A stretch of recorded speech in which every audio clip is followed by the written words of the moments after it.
All right, we're back for the second half. Hopefully not as long. We are going to make this short and sweet because I am crashing as we speak. I need Santa to bring me some uppers for Christmas. That's all I need. So, Santa, if you're hearing, get me some coffee, whatever you think is appropriate in my stocking. But we're going to go over some college football games here because the playoffs do start tomorrow. Tomorrow. We should record this on Wednesday. There's no way I can get this out in time unless. All right. So tomorrow, Alabama, Oklahoma. It would have been nice if you would have put the seeds here, in the rankings. 8-9. 8-9, Rome. Cool. Who's 8? Oklahoma? That's correct. All right. Alabama, 1 point. That's it? That's it, Rome. That's a pick 'em. 41 over under. A little low, don't you think? Oklahoma's got a great defense. They do. By the way, real quick, what did you guys think of the Heisman ceremony? I didn't even know it was happening. I totally forgot about it. This has been like one of the most underwhelming Heisman races in recent memory. And as much as like props, like, Mendoza, just deserving, I guess. I feel like he won it because his team beat out the number 1 team in the country. He didn't play lights out, but more like a numbers guy playing the system. So who would you give him the Heisman to, Rome? I would have given it to the Notre Dame's big man that's just declared for the draft. I thought he was the most deserving player in college football this year. I would have liked him to see him to come back so they can try to vie for national championships, and they got ripped off this year. Although I did not think that they're the 5th best team in the country, even though that's what the odds said. I did like them to make some noise, and I think when we talked about it at the beginning of the year, it was them. I think I picked Ole'Miss. Was not anticipating Lane Kiffin to leave. And then we had like somebody else. I don't remember. I have to go back on the pod. But and then Pavia. Pavia is really interesting. Him cussing out the Heisman voters and all that stuff. I mean, that's the only thing that's interesting about the whole Heisman thing. I think that's what you're getting to, Rome, because I did not see the ceremony. I just know Pavia gave the middle finger to everybody. I saw a clip, and he's just looking a little too blingy, looking like he's going to like some mafia nightclub. Like too many podcasts with like that one guy and doing the media rounds. I don't know. I think the Heisman got it right though, at least picking Mendoza over Pavia. But any thoughts on the Heisman? No. I don't know. You said it was the most. What did you say? You didn't know what was happening. Uninspiring. I mean, honestly, I haven't watched the Heisman thing in like 20 years. So I mean, it's not this good. Ain't the good old days of the USC, Texas time when you had that was Vince the good old days, huh? And Bush and Leinart and all that type of stuff. I mean, it's a foregone conclusion. The Heisman's decided on, hey, it's the best quarterback on the best team in the country, and then boom, that's your Heisman winner. Like it's not much more than that for the most part. Besides, what we get last year was probably one of the few exceptions where they gave it to Travis Hunter, but I forgot who won it last year already. Yeah, Hunter won it. Yeah. And I'll be you talked about and I'll just say, because I think Jeremiah Love was a worthy candidate too, but I had a friend who's obviously a hater of my teams and stuff, going like, if you compared Jeremiah Love's stats versus why am I blanking on Boise State running back from last year? Genty.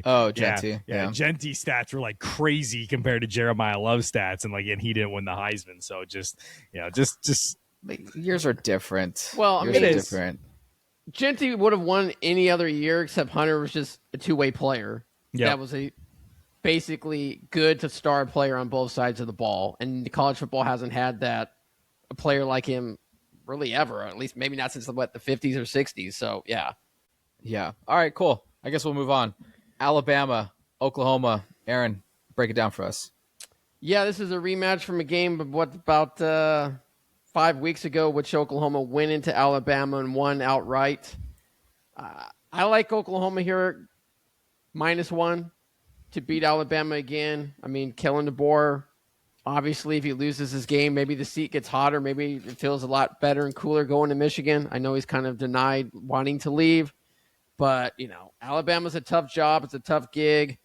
And if you lose this game, the fans are going to want you gone, and they're going to welcome you with open arms, and they got a lot of money in Michigan, and you've got nothing associated with what's going on over there. So I think Kalen DeBoer, he's got an exit if he loses this game. Brent Venables, Oklahoma, that defense, I think, is a difference. I think they show up again, put pressure on Ty Simpson. I like the Sooners to advance, get to the second round, and play the Heisman winner, Mendoza. Wow. Jay. Yeah, the conversation around Kalen DeBoer and that Michigan job, I don't know. There's something there. It's probably, I don't know. It seems like it. I mean, it could be just Aaron's Sounds like guy, bullshit. Jimmy Sexton working the phones or whatever to try to get him another raise. But yeah, Bama it's tough for me to take out that SEC championship game out of the memory and how they looked versus Georgia. Well, and overall down the stretch, you think of how their season started terrible and it ended terrible, and they're in the playoff because they had a really good, successful run on a very tough schedule. And Bama was very impressive during that middle parts of the year. But Oklahoma just seemed to be like they were just lying in the weeds, kind of throughout the season, weren't really talked about because you had Texas A&M, you had Georgia, and Ole Miss was making this run. You had all this drama with Lane Kiffin, and Oklahoma just kind of was quiet right there. Getting in the tournament. I'm with Aaron on this one. I'd take Oklahoma too. Yeah, I think we were all shocked with how good Oklahoma's quarterback played in the beginning of the year. Then he gets hurt. He's supposed to be out for at least minimum 5 games. Comes back after 2 games, right? Looks like shit against Texas, which boosts up Texas' profile. But then they kind of rebound nicely. They're kind of looking like the way they started the season off as they're going to have a really good fucking team next year. Oklahoma's going to be a team to be reckoned with. Alabama, tough beginning. You're right. Kind of stumbling towards the end. But to go through that gauntlet in the middle of the season, no one else had. They just had to peak too early. Like that was like their championship. And unfortunately, you kind of need that to happen at the end of the season, not in the middle. I think that took a lot out of them just to make it out of that, 6-7 game stretch of 5 ranked teams, having some pretty big wins, inking out stuff at home and on the road. Any other team would have faltered. But yeah, Oklahoma, why not? Yeah, I think you guys make a good case for the schedule. I mean, Alabama went through that gauntlet, but Oklahoma had a tough stretch too. But they had Texas, Alabama, Tennessee. They went through that stretch, won those games outside of the Texas one. Mateer should not have been playing. He looked terrible in that game. He should not have played that really, game. Oklahoma, as a healthy unit's only lost 1 game all year to Lane Kiffin and Ole Miss. Yeah. So, and Bama, like Jason said, they just look beat up. They look tired, and then they had to go play in the SEC game and get beat up. I know they've had 2 weeks, so maybe they're a little refreshed. I think Bama starts strong and then fades, and Oklahoma ends up catching them in the end to win this game. Yeah. Fun stuff. Saturday games. We got 3. Any other bowl games that you liked or no? I just went over the playoff games, Rome. All right, that's fair. That's fair, man. I know there was a bowl game on the other day, and I just, we used to be a proper country, man. I was like looking at the old logos of the bowl games, the Fiesta Bowl. I've been to a few times for some other competitions as well. All the logos, the gear, good stuff. Now just everything's just playoff bullshit fodder. Just chuck it all. Miami, Texas A&M. That was my rant for the day. Texas A&M favored by 3 points over under 48. What's up with this? Yeah, you got the 7 seed A&M versus 10 Miami here, Rome.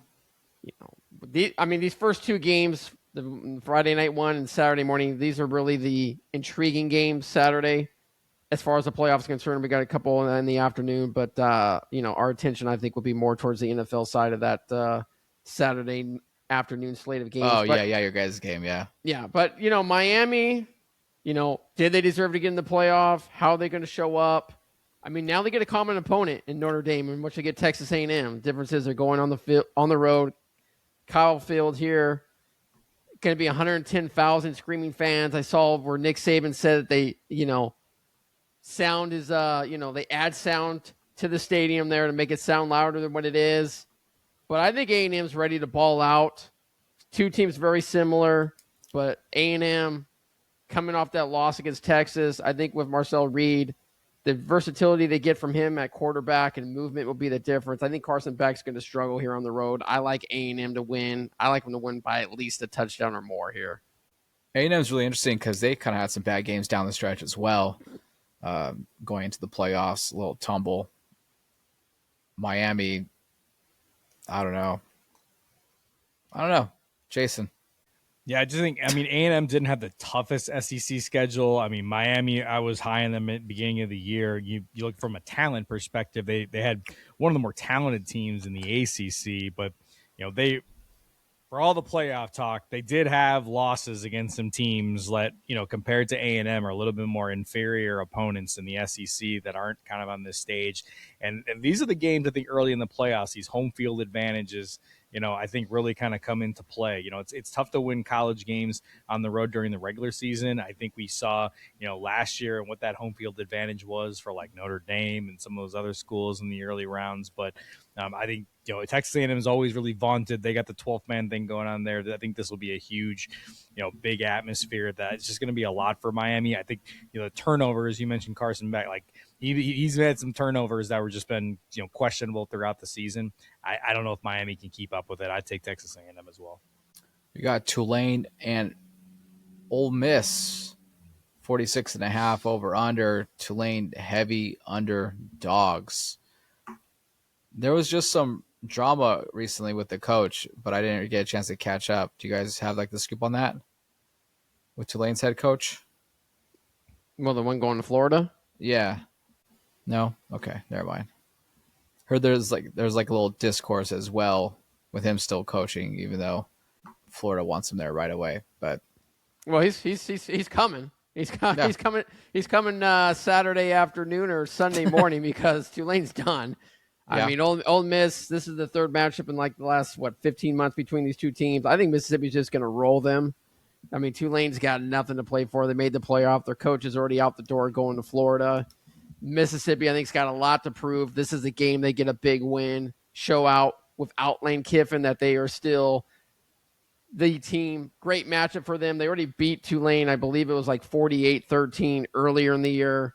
I like Mississippi, Ole Miss to win and cover the 17.5 here at home. Damn.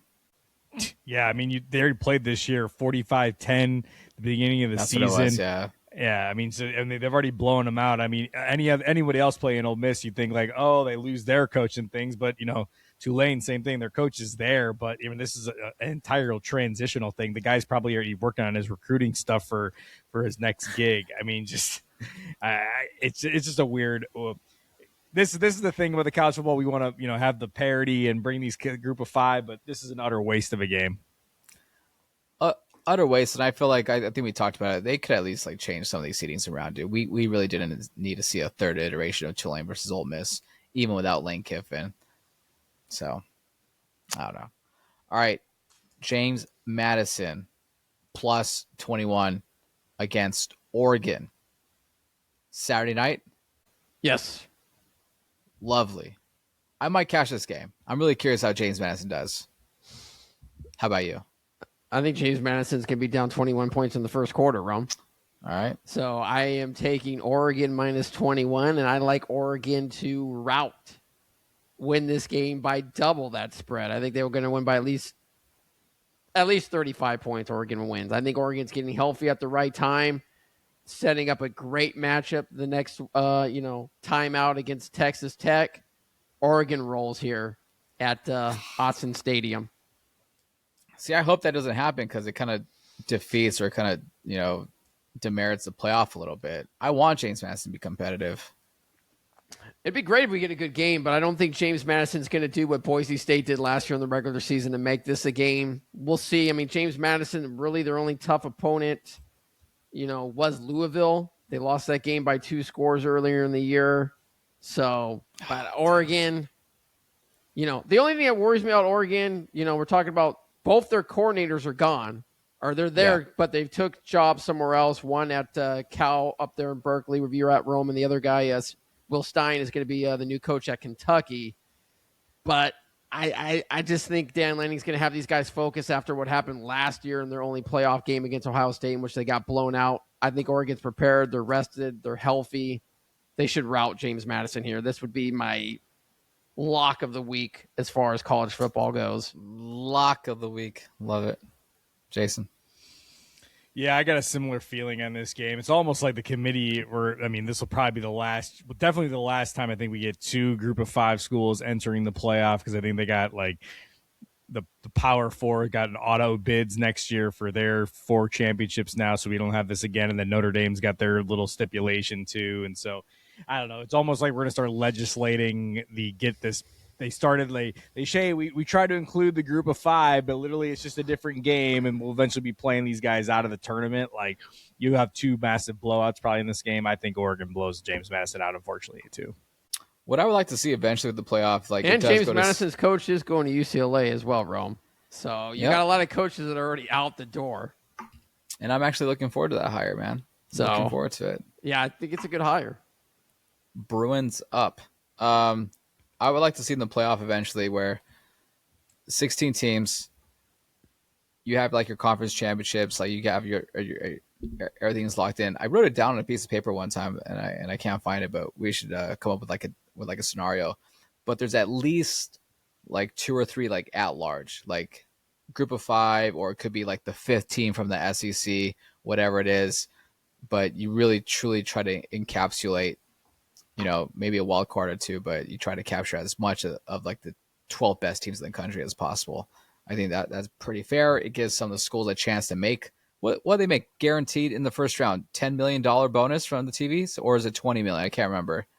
Something like that, Rome. But I think if you get into what you're saying, this was the same conversation of going this to 12. Like, if we get they had no chance of getting in the 4. Okay, now we're giving them the chance because we go to 12. I know. And I think no matter what, you're going to be complaining about this. I mean, the playoffs, one thing. The bigger thing is the regular season schedules for some of these teams too. There's just no point of having conference championships if you're going to have 6 people for the SEC playing in it. Just get rid of it all.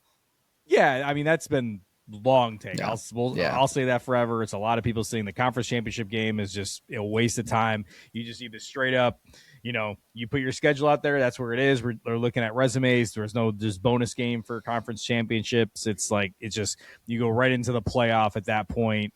In that week versus what we're doing if you're going to whittle things down. But I'm sure they'll get there. You got to think of where we've been in the last 20 years, from the BCS down to the 4 teams, now to the 12 teams, and it just get iteration over iteration. I think that the college conference expansion, we'll talk more of that, will be the key, because eventually you're going to start adding more teams, as Aaron and I have talked about, with we start taking away stuff for the SEC, and then you're down to 3 conferences basically. Yeah, I mean, we all know. I mean, the ACC is going to break apart, or at least the big teams in there being Clemson. Go ahead. Okay.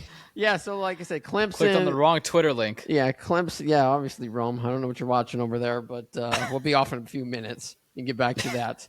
But, Clemson, Florida State, Miami, like Duke, North Carolina, all those teams are going to get out of the ACC here pretty soon. And given how the ACC's really just botched the whole conference championship, putting Duke in, I mean, it just makes more sense to get out of it now than ever. They can't even get something that simple that would have had Miami already in the playoff, would have had Notre Dame, and we would not have to watch James Madison be down 35-0 midway through the second quarter, which we're going to see Saturday night.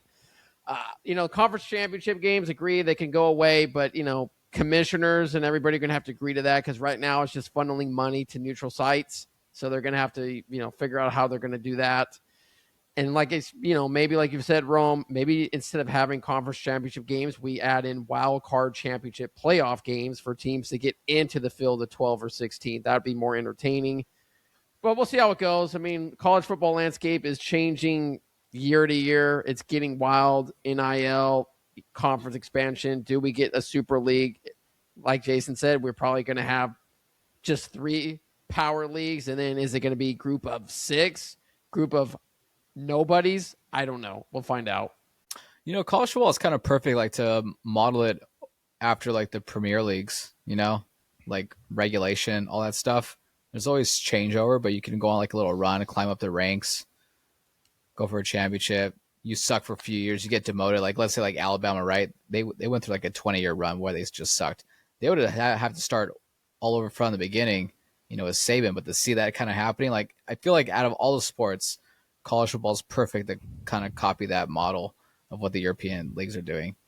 For I've always thought baseball could do it too, but baseball? Why baseball? I mean, you have the same minor league, situation. The way if you look at the way European soccer team, it's like small, Yeah. small, ballparks like that. But I don't think that will ever happen in American sports because there's no tradition in it, and it is about money. If anything, you had the Super League in soccer a while back of just they want the guaranteed money. They don't want anyone else having the shot. I have my brand. This is my brand. I'm not doing that. You'll get the same from these college stuff. Like Alabama and these schools ain't sharing money to give James Madison a chance to play their way up to get to place. Yeah. So That's fair. Yeah, I mean they're not going to show NIL revenue, but if you have boosters that are willing, I mean, I'm sure James Madison has a booster out there that's worth $100+ million somewhere that could donate $5 million here and there. Yeah, it's a good thought, Rome. I like relegation. I'm not the biggest soccer fan, but like soccer's overall structure, I think is great. Cool. It is cool. I think it's good. But I mean, but then again, that is about money too. Because if you look at some of the top teams in the English Premier League, it's, hey, who got bought by the Qatari government or something like that. And then you just have all of these wealthy investors that took this team with no history and now they're on the top of the EPL. Oh, every time there's a team that gets, deregulated, like there's always like a lawsuit, coming after it. There was a team that was supposed to move up this past year, and they can't because of like some lawsuits happening. It's kind of bullshit. But that's really why you have to pit a group of 5 team in the playoff because of litigation and lawsuits. They get sued if you basically said you were a small nobody and you don't deserve to play with the big boys. Okay, well I'll just sue you. I think Joe Klatt said that on the radio is straight out. And kind of caught everyone off guard with that. It's just real because you're thinking about, there's a lot of antitrust stuff, exemptions with the government and stuff, and you'll get lawsuits, and you think about like some of the competition stuff with some of the leagues where they get exceptions of the monopoly stuff. It's all legalese stuff that you're getting to these points. Yeah, I think eventually. I mean, I would say this. Boise State obviously got into the playoff last year, but I thought Boise State was a worthy top 12 team. Regardless if they were Power 5 or Group of 5, I thought they were a top 12 college team last year. Agreed. So, Rome, like your point saying, like, I want the 12 best in. If it is a Group of 5 and they have 2 or 3, then great. But this year, I don't think any of the Group of 5 belongs in the top 12 if we were just doing the top 12 college football teams. Well, yeah. Well, that's what I think. If there's just like already like 4, at large, and just have the rules there, like however that looks like, it can kind of change from year to year, because it could be Boise State and another team. It could be more. I don't fucking know. It'll just be tough to get the resume. Like you're gonna need you look at Boise's resume. Like they took the number 1 team in the nation that went undefeated to the limit, and then they won all their remaining games. So they had the strong resume that they competed in that thing. So it'll be tough to replicate that resume on somebody else, because that loss to Oregon kept Boise State in it. Even remember they had some close games in the Mountain West that people would have been shrugging their fingers. Like they would have lost, it would have been more questions about that resume. So I mean there was a little bit of a lightning in bottle with Boise State that. Like Tulane got 2 losses, and where James Madison was at, these Group of 5 things won't be as clear cut as Boise State was the entire season last year. Yeah, the issue too, like Jaeson touched on, is scheduling. Like, do you want to go out and play a Group of 5 team knowing that their schedule conference wise is weak and yours is tough? Like, if you're Alabama, would you want to go play at James Madison, or would you put Sedell on your schedule and beat them by 50, knowing you have to play Georgia, Texas A&M, Oklahoma all in a 5-week stretch? Like playing James Madison and then having to pay them money to play them, it makes no sense. I'll say, Rome, you mentioned another rule saying my thing is that it should be not allowed that FBS schools should be able to schedule anything below the FBS. I agree. You shouldn't be able to play Georgia, Southwest Eastern Georgia State or whatever like that. That should be, because the SEC schools get away with that way too much with their 3 non-conference games. I believe that's gone now since these conferences are going to 9 games. So I believe all that FBS is done now. I'll believe when I see it. I don't know, man. I feel like they got 9 games and now it'll still be 2 teams still on that stuff. So I just I know. I think the Big Ten you still have to schedule with the 9-conference schedule, 3 power conference or group of 5 teams. So I think at least the Big Ten has gotten rid of it. The SEC, we'll see. SEC likes a good cupcake, dude. I mean, look at Florida State's got a couple next year on their schedule, so I already got 2 wins I marked down. I mean, I don't never say Notre Dame's got the toughest schedule in there, but they only schedule FBS schools. Like, they aren't scheduling any of these FCS, but they might be after this year. They may have to because no one wants to play Notre Dame apparently now. So Yeah. Who was that team that beat them last year? Northern Illinois. There you go. Okay. But they're FBS. They're in the MAC, man. They're doing MACtion. That's right. I just never keep up with the MACtion. These Tuesday nights. That's not Tuesday nights on ESPN. Remember, the MAC used to always be on Tuesday nights. Yeah. Final comments for the playoffs? I think atmosphere-wise, these are the games you're kind of excited for. I mean, I think I get probably that Texas A&M game will be pretty interesting. Just at what Kyle Field will be like. Thinking back to what last year at Notre Dame and I think that Ohio State Tennessee game and how cool that was. So I think it's going to be a good round, at least for 2 of those games. Unfortunately for Tulane and James Madison, I don't think it's going to be the best showing, but looking forward to the other 2.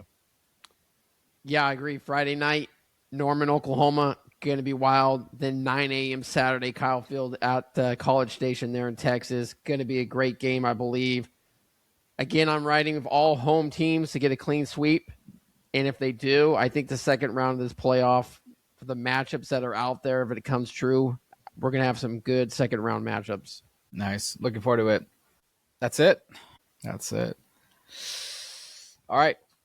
Looking forward to recapping it. I was going to say something else, but I totally forgot. I don't know if I should have coffee or just take a quick nap right now. I think you should just go to bed, Rome, if you're complaining about 4 hours of sleep only. Hit the showers and call it a night, and then you can start fresh at like 7 a.m. It's been too many 4-hour nights. It's starting to catch up. All right. Cool. That'll do it for the Source of the Sofa. I'll try to push out at least this college football section right away on YouTube and everything all together before the weekend. Catch us next time. We're out.